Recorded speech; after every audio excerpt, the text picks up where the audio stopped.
Everybody on this channel knows I love a good FPS game. First-person shooters are extremely popular in the modern gaming market, and that's certainly not going to change in 2023 because there's some absolute bangers that are coming out this year. Welcome to the page, everybody. Chaos here. Today, we're going to go over the first-person shooters that are dropping this year, 2023, that you might want to take notice of. So let me know which ones you're most excited for, which ones you've pre-ordered, if that's an option so far. Drop a like, and we start off with Redfall. Now, I know a lot of people are a bit lukewarm on this game right now, but I think it has potential. People have always been skeptical of new Arcane Studios games, and they always seem to defy expectations. So while Redfall definitely seems like a bit safer and less innovative title than their previous efforts, I think it could be a solid co-op shooter. It takes place in a fictional part of Massachusetts during a vampire outbreak, and it's up to you and your friends to take the town back while also killing all the baddies as possible. Now, in terms of gameplay, it seems like a more elaborate take and less frantic version of Left 4 Dead, but there's vampires instead of zombies, and frankly, I'm down for that. This is a studio that previously brought us games like Dishonored, Deathloop, so at the very least, we're going to have some awesome shooting in store, and honestly, I don't think it deserves nearly as much flack as it's been getting from the early footage. It's scheduled to launch on May 2nd on the PC and the Xbox, and yes, it will be on Game Pass on day one. At number 9, The Rise of the Triad Ludicrous Edition. How many of you have actually played Rise of the Triad? The game originally launched all the way back in '94. It was developed by Apogee Software, which was a studio that was later renamed 3D Realms. They made the insanely popular Duke Nukem 3D. Rise of the Triad was originally conceived as a successor to Wolfenstein 3D, but eventually spun off into its own project. Now, it plays like a middle ground between 3D and Duke Nukem 3D. It features high-octane shooting, innovative level design, as well as a distinct personality that you'd expect from a mid-90s FPS game, which I absolutely love. Now, it's a top-to-bottom remaster scheduled to come out by the end of this year on pretty much every single major platform out there, including the Xbox One and PS4. Now, it's become a cult classic over the past 3 decades, the Rise of the Triad franchise, that is. In this new version, I think it's going to bring new faces to the game, as well as bring back a ton of old fans that are looking to relive those memories. Next up, we've waited for this forever. System Shock the Remake. Yes, it's actually supposed to come out this year. Yeah. Now, it's been in development ever since it was a successfully crowdfunded project in 2016, that's 7 years ago. But it experienced a number of serious internal issues that, unfortunately, included a total restart, a reboot. The game has been delayed multiple times. There's been a couple of public tests, but the final version is scheduled to drop this March on PC and consoles.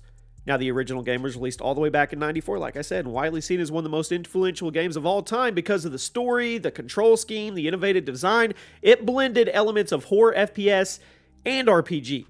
Now, System Shock 1 was a major breakthrough, and the sequel is widely seen as one of the scariest games ever made. Plus, there was a little tiny spiritual successor you may have heard of, I don't know, called BioShock.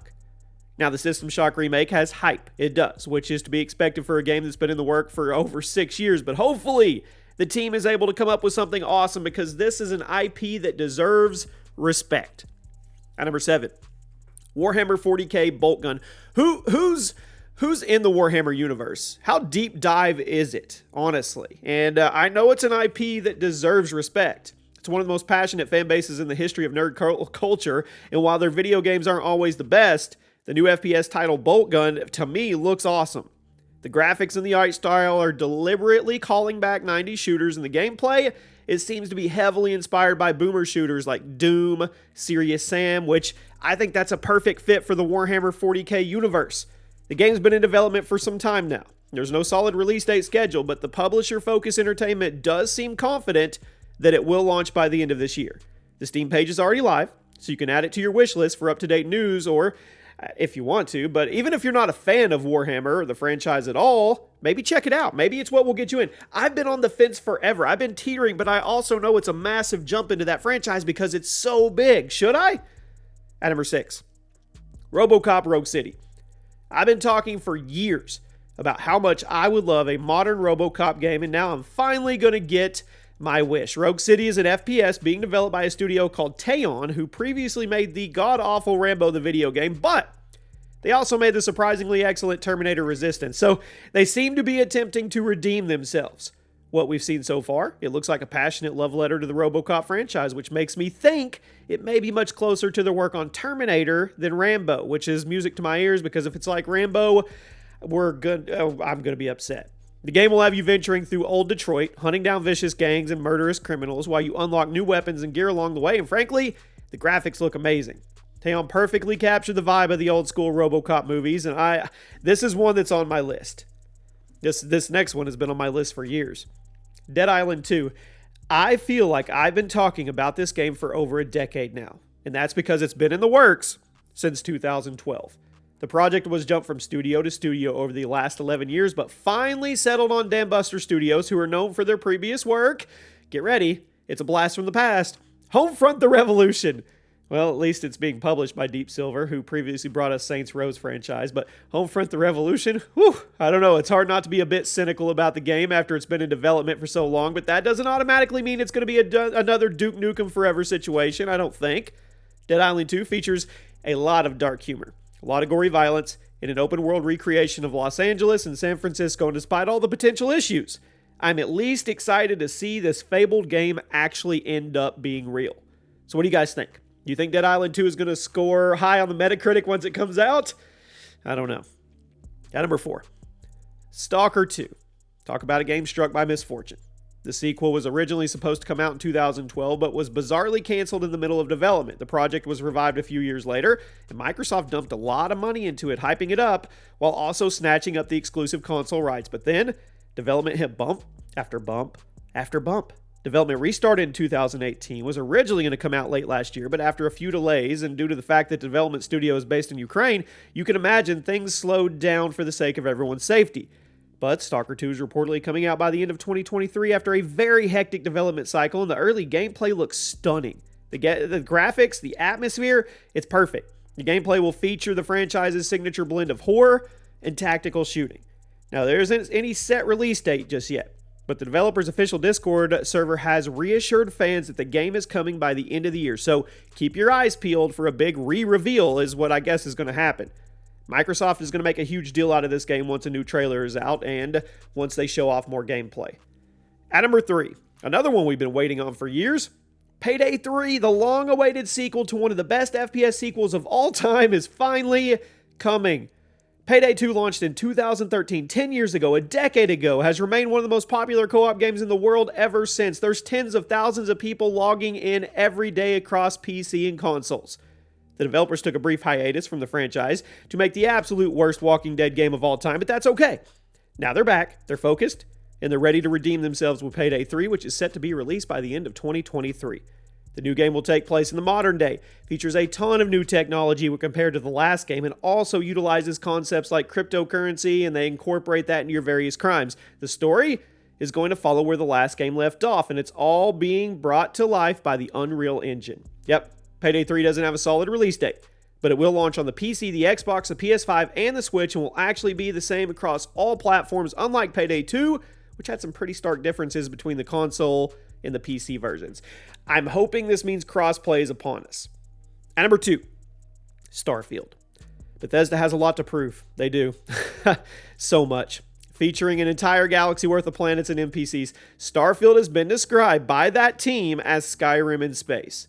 And after the studio pissed off the world so many times with games like Fallout 76, they need a win. They do. Starfield is the first original Bethesda IP in decades, and with how many times it's been delayed, you know they're trying to put care into it. The team really wants to be sure that they get every little detail right, and frankly, I'm okay with the project this big getting pushed back so many times, especially considering how buggy Bethesda's RPGs have been in the past. Starfield has so much to prove, and Bethesda's entire rep is resting on its success. I mean that.